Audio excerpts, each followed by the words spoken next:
Hello and welcome to our channel. If you are a returning viewer, welcome back. And if you're new here, please give us a like and show us support by subscribing to our channel. Thank you so much. Now, without further ado, let's get into the video. There are hundreds of people in the world whose names you might never know, but who own millions, if not billions of dollars. These wealthy individuals often go out of their way to hide their assets from scrutiny, sometimes from the public and sometimes from their own government. Russians, for instance, are reportedly pouring record amounts of cash into London monetary markets to hedge against any future political retribution. Figuring out how much money someone has is not an easy task. Even Forbes magazine, which just came out with its annual list of the richest 400 Americans, acknowledges that its figures are just estimates and are deliberately conservative. Most things like this are very private, says Daniel S. Hammermash, an economics professor at the University of Texas at Austin. People aren't running around telling other people about their private lives or drug consumption. They are considered private things in this and other countries. Income is something that is mine. There are other reasons too. Somebody, maybe not a billionaire or even a millionaire, might work at two jobs. It doesn't want one employer to know how much the other pays. If the employer had that information, it might be less likely to dole out a raise. Others might not want to be hassled by charities and others seeking donations. Then, Hammermash says, there are those that want to beat the taxman. Look at Italy and Russia, where this is a national pastime. The Forbes list only looks at the American wealthy. Everyone on it is worth at least $1 billion. Many own or have owned significant chunks of publicly traded companies. In that case, their ownership of such stocks is publicly disclosed. Calculating the net worth of a Russian oil czar or a Saudi prince is a lot more difficult. The influx of Russian cash is flowing into London, says John Coffey, a professor at Columbia University Law School, because of uncertainty. Putin one day will be out of power, Coffey says. You don't know on which side you will be of his successor. And if you can have 100 million in London, you can live quite happily out of the country. So why England?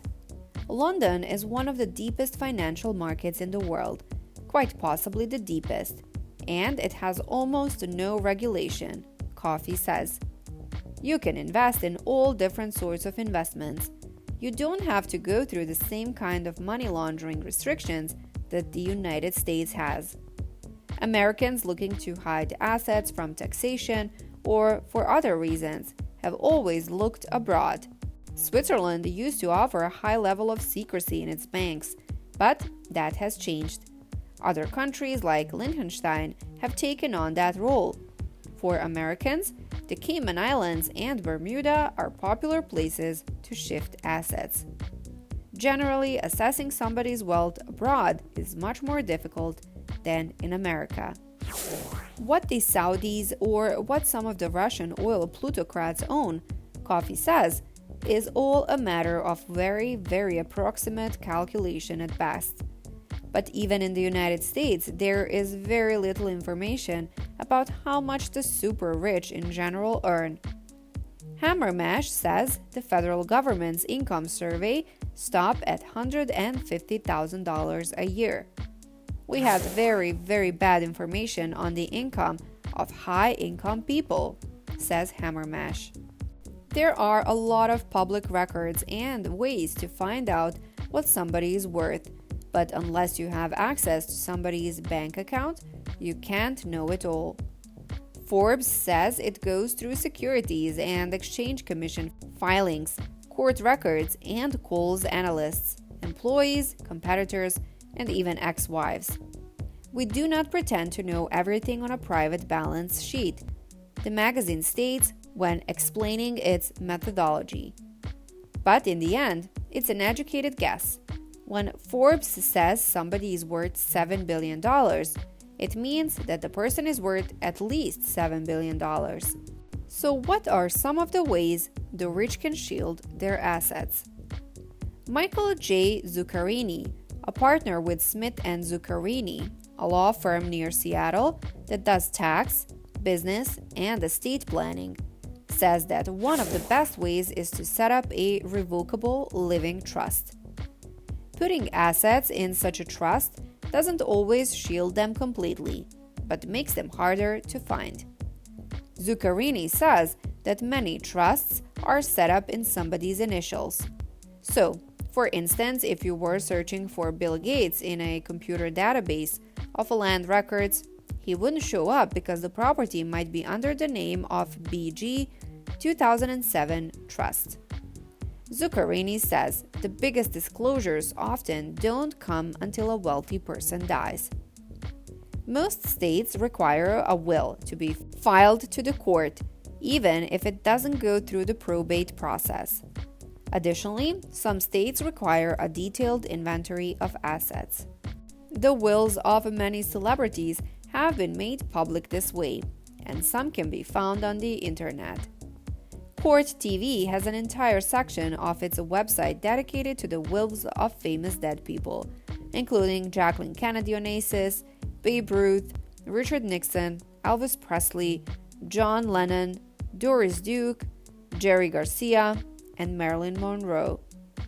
But putting assets into a trust can preserve that financial privacy even after death. Another vehicle some rich people use to shield their assets from scrutiny is to set up a limited liability company. Zuccarini says that confidentiality is one small reason to set up a trust. Many of his clients do it for a bevy of other reasons. But those who create trusts, however, don't want others to know that they have a trust. So while all of somebody's money might be in a trust, Zuccarini says his clients don't want the trust name on their checkbook. I do have quite a few clients who don't want their neighbors to know how much money they have, he says. One of the major reasons they want people to change their view of them. Many live modestly. There is one more reason. People are afraid of being sued, Zuccarini says. The more people that know they are worth a lot of money, it's like running around with a target on their chest.